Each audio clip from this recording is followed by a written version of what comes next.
सर्वात मोठी बातमी या क्षणाची भाजपाचे वरिष्ठ नेते लालकृष्ण अडवाणी, मुरली मनोहर जोशी, विद्यमान केंद्रीय मंत्री उमा भारती यांच्यासह एकूण 12 जणांवर फौजदारी खटला चालणार आहे आणि या 12 जणांवरती फौजदारी खटला चालवण्याचे निर्देश सर्वोच्च न्यायालयाने दिले आहेत। कल्याण सिंह यांच्यावर मात्र तुर्तास खटला चालणार नाहीये। राज्यपाल असल्याने कल्याण सिंह बचावले आहेत। तर कल्याण सिंह जोपर्यंत राज्यपालपदी आहेत तोपर्यंत हा जो फौजदारी खटला आहे त्यांच्यावर चालवता येणार नाही असं सर्वोच्च न्यायालयाने म्हटलंय।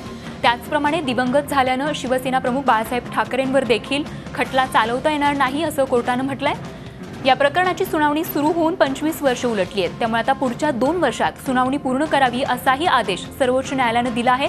सध्या बाबरी मशीद पाडल्याप्रकरणी रायबरेली आणि लखनौमध्ये 2 खटले सुरू आहेत। त्यापैकी रायबरेलीतल्या खटल्यात आता बाबरी मशीद पाडल्याचा कट रचल्याचा अडवाणींसह 12 जणांवर आरोप आहे।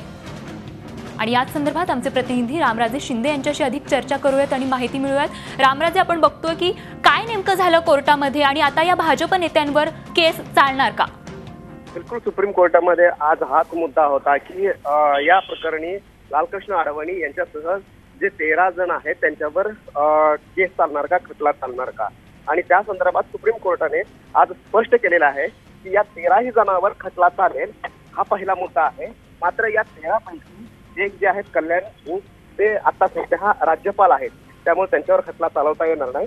आणि 2 नेते जे आहेत ते दिवंगत झालेले आहेत, त्यामुळे त्यांच्यावर चालवता येणार नाही। याच्यामध्ये एक बाळासाहेब ठाकरे सुद्धा आहेत की जे दिवंगत झालेले आहेत, त्याच्यामुळे बाळासाहेब ठाकरे यांच्यावर हा खटला चालवता येणार नाही। म्हणजेच आता सध्या एकूण 10 भाजपच्या नेत्यावर हा खटला चालवण्याची परवानगी सुप्रीम कोर्टाने दिलेली आहे। हा पहिला मुद्दा।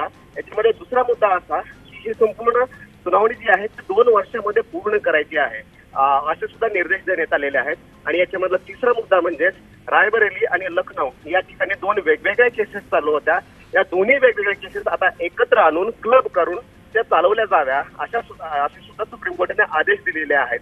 त्यामुळे हे 3 मुद्द्यामध्ये आपल्याला आजच्या या अयोध्येच्या निकालाचं वर्णन करता येईल। आज जर सुप्रीम कोर्टाने सांगितलं असतं की हा खटला चालवला नाही पाहिजे तर निर्दोष मुक्तता झाली असती लालकृष्ण अडवाणी, उमा भारती, मुरली मनोहर जोशी यांची। मात्र चालवण्यासाठी परवानगी दिलेली आहे, आपराधिक घटना आहे ही, ती परवानगी दिलेली आहे। याचा अर्थ आता अडचणी आणखीन वाढलेल्या आहेत लालकृष्ण अडवाणी आणि मुरली मनोहर जोशी यांच्या। आणि दुसरा याचा अर्थ असा की जे नाव चालू होतं राष्ट्रपती पदाच्या रेसमध्ये लालकृष्ण अडवाणी, मुरली मनोहर जोशीचं, त्यांचं नाव सुद्धा या केसमुळे पत्ता कट झालेला आहे राष्ट्रपती पदाच्या रेसमधून, असं सुद्धा म्हणता येईल।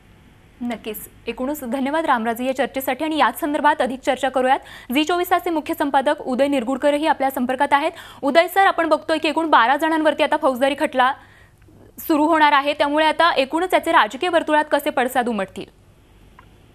जवळपास 25 वर्षानंतर हा खटला आता पहिल्यांदाच एका टप्प्यावर आलेला आहे आणि पुढच्या 2 वर्षांमध्ये त्याचा प्रवास अंतिम निकालापर्यंत जावा अशी सुप्रीम कोर्टाने निर्देश दिलेले आहेत।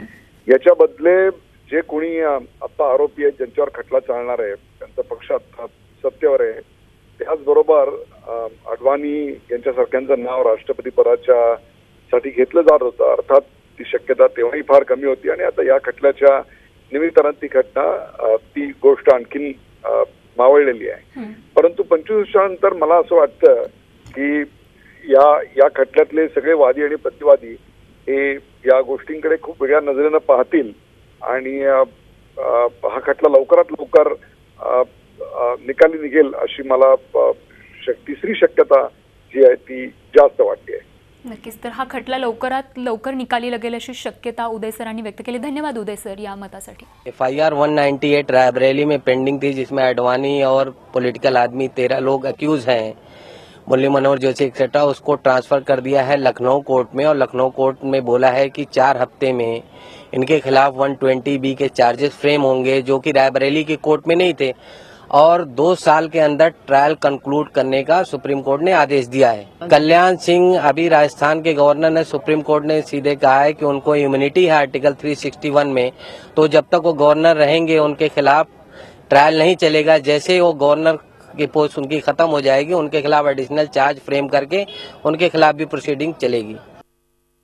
सुप्रीम कोर्ट ने उस ऑर्डर को सेटिसाइड कर दिया है जिस ऑर्डर से 2001 में CBI कोर्ट ने इन लोगों के खिलाफ प्रोसीडिंग ड्रॉप कर दी थी।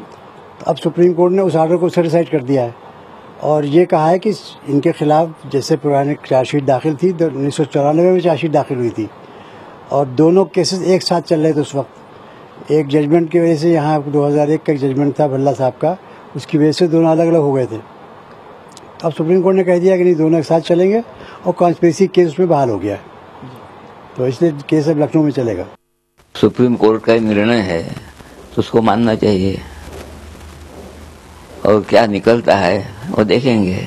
और ढांचा गिरा एक अच्छा हुआ, क्योंकि ये जो मजहबी गुंडागर्दी का जो एक प्रतीक था वो समाप्त हो गया।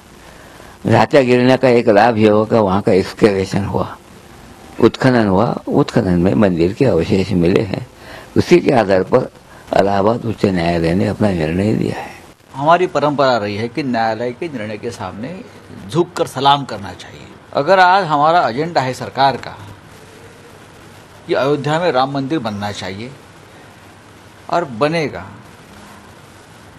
ये बात अगर हम मानते हैं तो फिर बाबरी पतन की कॉन्स्पिरेसी कैसी हो सकती है? वो भी एक राष्ट्रीय कार्य था, तो उसके ऊपर किसी के ऊपर भी अभी चार्जशीट नहीं होनी चाहिए।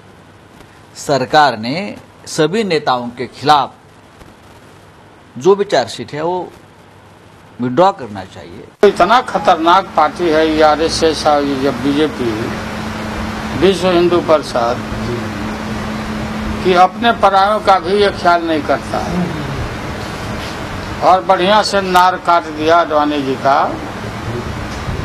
अब तो राष्ट्रपति की चर्चा भी नहीं कोई करेगा उनका।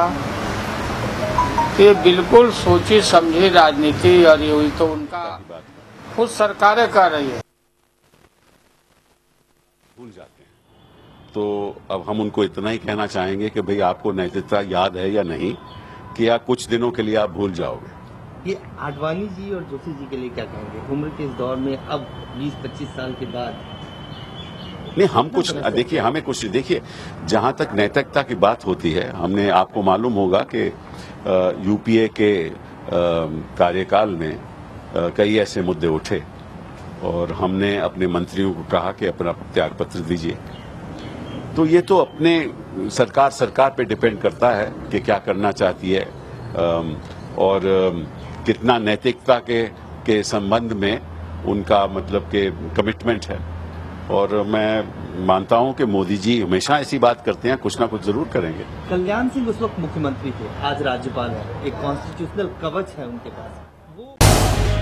झी 24 तास रहा एक पाऊल पुढे।